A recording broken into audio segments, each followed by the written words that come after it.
オープニングトラックの In Time、 スライ&ザ・ファミリー・ストーン。ここまで1960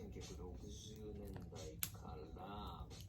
彼を大スターにした黄金期のスライストーンバンド、兄弟姉妹、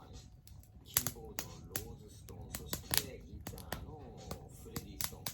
ベースのラリー・グラフィン、ドラムのグレッグ・エリコ、この固定メンバーで歴史に残る数々のヒット曲を生み出して、1969年ウッドストック、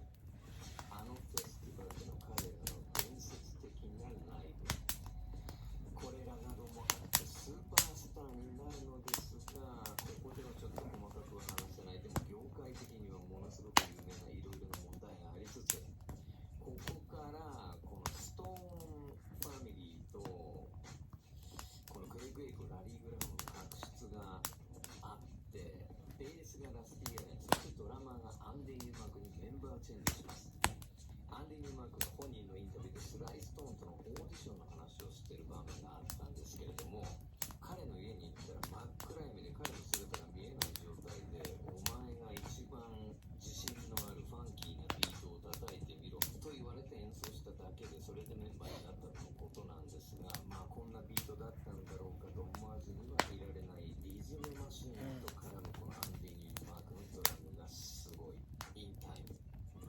この曲、マイルス・デイビスがこの当時の自分のバンドに、うちらもこれからこれやるからと、この曲を繰り返しみんなに聴かせたのが有名な話ですけれども、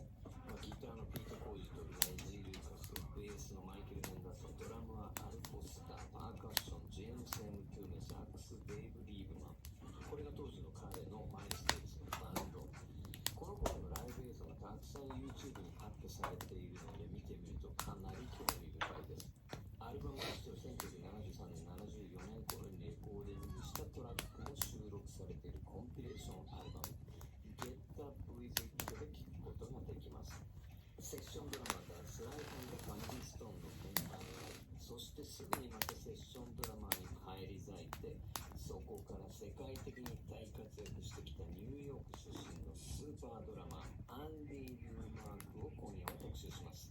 続いてローリング・ストーンズのギタリストロン・ウッド、1970